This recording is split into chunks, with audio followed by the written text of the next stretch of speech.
Olá, vamos examinar as Escrituras? O assunto de hoje é um assunto meio complexo. Assim, eu vou tentar falar devagar, de forma pausada, e eu quero orar antes que nós comecemos, para que o Espírito Santo abra o nosso entendimento, para que nós compreendamos a mensagem de Deus para nós, através desses textos inspirados. São textos bíblicos, são escrituras sagradas, logo, quem escreveu está inspirado pelo Espírito Santo. E se é palavra de Deus, não pode ser contestada, pelo menos não para os teístas, para aqueles que creem. E se você não é teísta, e se você não crê, esse não é um canal para você. Você pode ir em paz e que o Senhor, que você não crê, o acompanhe. Então vamos orar?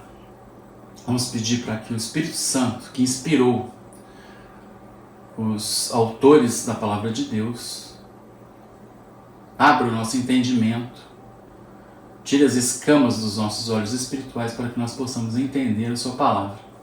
Vamos lá? Paizinho amado, eu quero primeiramente pedir que o Senhor perdoe os nossos pecados, que são muitos. Nós pecamos por pensamentos, por palavras, ações, omissões. Nós pecamos, Senhor, diuturnamente, pois nós somos pecadores. E se somos pecadores, pecamos, pois pecadores pecam. Logo eu peço que o Senhor nos perdoe. Peço que o Senhor nos santifique. Peço que o Senhor abra os nossos olhos, os olhos dos nossos espíritos, para que nós consigamos compreender a revelação bíblica que o Senhor nos deu. Desde já nós agradecemos por essas revelações, agradecemos porque o Senhor não é um Deus distante, não é um Deus mudo, mas o Senhor se revela a nós, o Senhor nos orienta, o Senhor nos ama e cuida de nós. A sua divina providência é maravilhosa e nós vemos isso, contemplamos as suas obras, que são também magníficas e perfeitas. Pedimos, Senhor, que o Senhor fale ao nosso coração. Espírito Santo de Deus, eu peço que o Senhor possa me dar todo o entendimento necessário, e a todos os que estão assistindo, também o entendimento necessário para que compreendam a Tua palavra. Muito obrigado, te agradeço e oro em nome do Senhor Jesus Cristo. Amém. Então nós vamos passar para os textos que se encontram, o primeiro deles, em Eclesiastes 7,16, onde nós lemos o seguinte: não seja excessivamente justo nem demasiadamente sábio, porque destruir-se a si mesmo. Aí a pessoa fala, mas como assim? Não é para eu ser demasiadamente justo? Nem sábio? Que loucura é essa? Então, nós temos que contextualizar. O livro de Eclesiastes foi escrito por Salomão, e quando ele diz isso, ele está dizendo que aos nossos próprios olhos nós não devemos ser excessivamente sábios e demasiadamente justos. Então, quando nós pensamos que a nossa justiça pode justificar-nos diante de Deus, nós estamos sendo apenas tolos, não sábios, pois Deus estabeleceu sua própria justiça, a justiça de Deus, mediante a fé em nosso Senhor Jesus Cristo. Isso é que nos salva, não a nossa justiça própria. Nossa justiça própria abre mão da graça de Deus e estabelece a nossa própria justiça.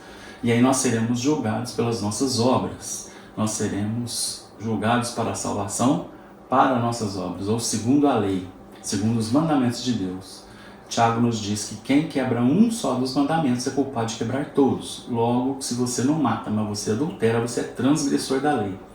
Então, se você é transgressor da lei, não interessa qual parte da lei ou qual parte dos mandamentos você desobedeceu. Interessa que você é transgressor, logo você não tem entrada no céu.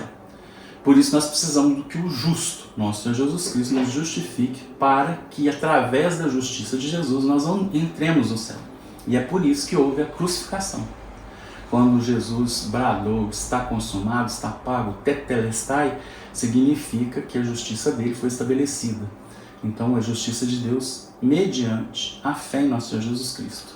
A conta foi paga por ele. Logo, nós estabelecemos que esse texto tem vinculação com um texto no Novo Testamento, que se encontra em Romanos 10:3, onde nós lemos o seguinte: porquanto, ignorando a justiça de Deus, a justiça que vem de Deus, e procurando estabelecer a sua própria, não se submeteram à justiça de Deus. Porquanto, ignorando a justiça que vem de Deus, e procurando estabelecer a sua própria, não se submeteram à justiça de Deus. Então, se você não se submete à justiça de Deus, que é através da fé em nosso Senhor Jesus Cristo, você será condenado. E é por isso que o texto acima de Eclesiastes 7,16 nos diz: por que destruir-se a si mesmo? Porque nós nos destruiremos, nós nos perderemos, nós iremos para o inferno, se nós quisermos nos justificarmos através das nossas boas obras, das nossas ações. O segundo texto é Eclesiastes capítulo 7, onde nós lemos o seguinte: descobri que muito mais amarga do que a morte é a mulher que serve de laço, cujo coração é uma armadilha e cujas mãos são correntes. O homem que agrada a Deus escapará dela, mas ao pecador ela apanhará. Veja, diz o mestre, foi isso que descobri, ao comparar uma coisa com outra para descobrir a razão de ser. Sim, durante essa minha busca, que ainda não terminou, entre 1000 homens descobri apenas um que julgo digno, mas entre as mulheres não achei sequer uma digna, no caso, né? O que ele quer dizer? Aqui tem vários fatores. Primeiro, quem é Salomão que escreveu? E quando ele escreveu? Esse texto se encontra no Eclesiastes. Ele escreveu esse texto, ele tinha cerca de 60 anos. Então foi no final do reinado dele, no final da vida. O que acontece? Ele teve 700 esposas e 300 concubinas. Como que é que ele poderia ter encontrado nessas esposas a mulher justa e virtuosa que ele nos diz em Provérbios? Pois Provérbios foi escrito quando ele tinha 20 anos, e Cantares, ou Cântico dos Cantos, foi escrito quando ele tinha 30 anos. Então nós temos uma cronologia que esse texto que eu acabei de ler, ele estava velho, ele estava cansado, ele tinha colhido as consequências de ter se casado com inúmeras mulheres idólatras, que o levaram a abandonar a Deus e praticar a idolatria. Ele voltou para Deus. Pois Salomão é um homem de Deus. Então, ele se desviou várias vezes e voltou. Os desvios dele foram de diversas razões, mas as mulheres contribuíram muito. Mulheres como? Mulheres não tementes a Deus, mulheres pagãs.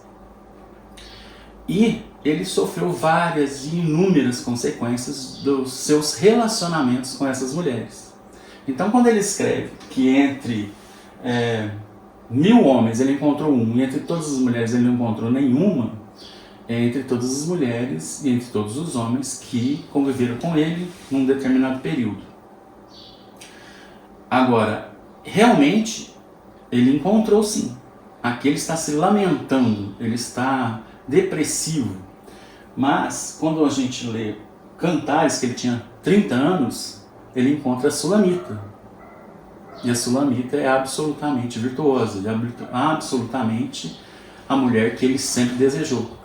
Então, o que acontece é que essa confissão dele, ou essa conclusão dele, ela está totalmente contaminada pela vida dele, inclusive nos momentos que ele errou, e errou feio.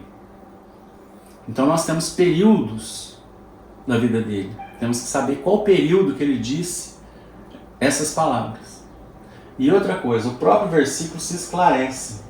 Ele diz o seguinte: Eclesiastes 7:28. Sim, durante essa minha busca, que ainda não terminou, quer dizer, se a busca não terminou, ele vai continuar buscando. E ele irá encontrar certamente. Entre 1000 homens descobri apenas um que julga o digno. E se ele julga, é porque nós podemos julgar. Jesus disse para os fariseus: por que não julgais vocês por vós mesmos o que é digno? Ou o que é correto? Ou o que é necessário? Então, nós não podemos julgar segundo a aparência, mas nós podemos julgar segundo a reta justiça. Mas entre 1000 mulheres não achei uma sequer. O que ele está dizendo é que no convívio dele, ele não achou. E a gente tem que separar o que é palavra de Deus e o que é opinião do autor. Isso daqui é uma opinião do autor. Está dentro da palavra de Deus. Mas, por exemplo, quando nós temos as falas de Satanás para Jesus, joga-te daqui, porque os seus anjos darão a ordem a teu respeito, aquilo é palavra de Deus? Ou é palavra de Satanás? Então a Bíblia toda é a palavra de Deus, mas ela contém narrações de pessoas, opiniões pessoais. Ela contém a cultura, a tradição. Então, há um contexto histórico necessário para que nós possamos interpretá-lo. E é nesse contexto que nós devemos interpretar essa fala de Salomão. Ele estava amargurado, ele estava deprimido, ele estava no final da sua vida e ele estava decepcionado com inúmeras coisas. E ele coloca aquilo que é humano dentro da palavra de Deus. Só que aquilo não é palavra de Deus, aquilo é palavra do homem, que é um homem inspirado por Deus, mas que está num contexto histórico, no momento, sofrendo uma agonia, uma angústia. Decepcionado com as escolhas que fez e com a quantidade de mulheres que conviveu, sendo que inúmeras delas eram pagãs. Então, nós podemos perceber o seguinte: o importante é nós sabermos que Deus estabeleceu a sua própria justiça, conforme Romanos 10:3 diz o seguinte: porquanto, ignorando a justiça que vem de Deus e procurando estabelecer a sua própria, não se submeteram à justiça de Deus. Quando nós lemos isso, nós entendemos porque nós não podemos ser excessivamente justos nem demasiadamente sábios. Isso é o cerne da mensagem de hoje. Você precisa reconhecer que você não é justo e que você não é sábio. Nós não conhecemos a revelação divina, a mente de Deus, o coração de Deus. Nós imaginamos e nós precisamos saber que é através do seu Filho, nosso Senhor Jesus Cristo, o arquétipo, o modelo, aquele que nós devemos seguir, que nós temos que achegarmos ou nos achegarmos a Deus, porque é o único meio. Eu sou o caminho, a verdade e a vida. Ninguém vem ao Pai senão por mim, disse Jesus. Glória a Deus.